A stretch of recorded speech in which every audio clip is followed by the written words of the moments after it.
अपूर्ण कामामुळे आणि वाहतूक सुरक्षेच्या कुठल्याही उपाययोजना न केल्यामुळे बायपास रस्त्यावर अरणगाव शिवारात मंगळवारी 11 जूनला सकाळी 2 वाहनांचा भीषण अपघात झाला।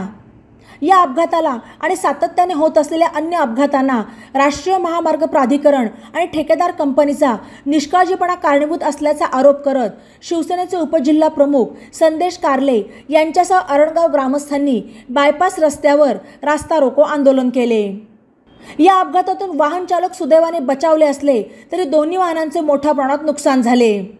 जोपर्यंत राष्ट्रीय महामार्ग प्राधिकरणाचे अधिकारी, ठेकेदार कंपनीचे अधिकारी दिशादर्शक फलक तसेच सर्व्हिस रोड, उड्डाण पुलावरील दौंड रोडला उतरणारा रस्ता करत नाहीत तोपर्यंत या रस्त्यावरील वाहतूक सुरू होऊ देणार नाही अशी भूमिका संदेश कारले आणि ग्रामस्थांनी घेतली।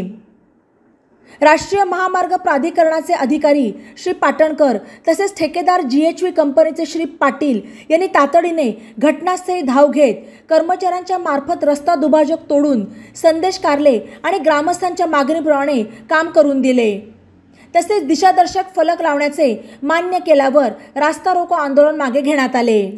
या संदर्भात शिवसेना उपजिल्हा प्रमुख संदेश कारले यांनी दिलेली माहिती तसेच अपघातग्रस्त वाहन चालकाने अपघात का आणि कसा झाला याबाबत दिलेली माहिती पाहूया। क्या एक्सीडेंट होगा? दादा उधर से आ रहे थे। हाँ। एक टेलर इधर था। हाँ।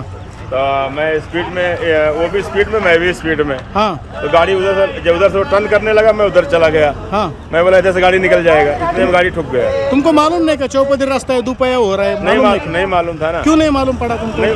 मैं बोला गाड़ी ये बाएं लेफ्ट से जाएगी, मैं राइट से निकल जाता हूँ। किधर बोर्ड ही नहीं लगा हुआ है क्या? बोर्ड नहीं लगा हुआ है किधर? नहीं, बोर्ड नहीं, रास्ता खत्म हो रहा है। नहीं लगा ना। नहीं ना।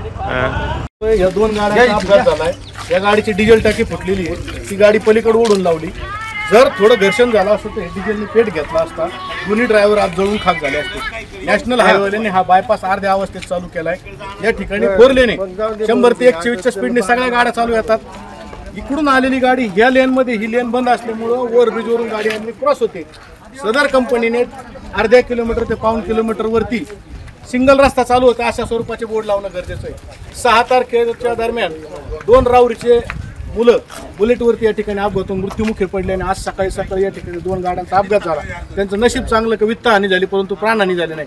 जोपर्यंत प्रशासन येत नाही, सिंगल रोडची कारवाई करीत नाही तोपर्यंत हा रस्ता चालू करून देणार नाही या जनतेच्या वतीने या ठिकाणी सगळ्यांना इशारा देतो। दुसरी गोष्ट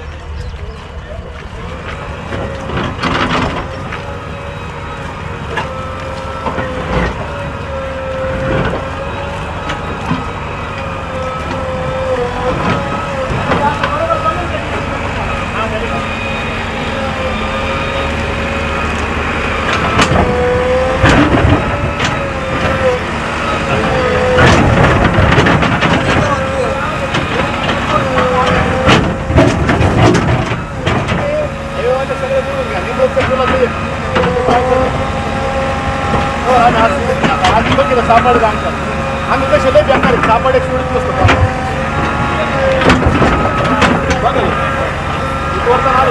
बातम्यांसाठी ई नवा मराठा YouTube चॅनलला सबस्क्राईब करा आणि बेल आयकॉनवर प्रेस करा।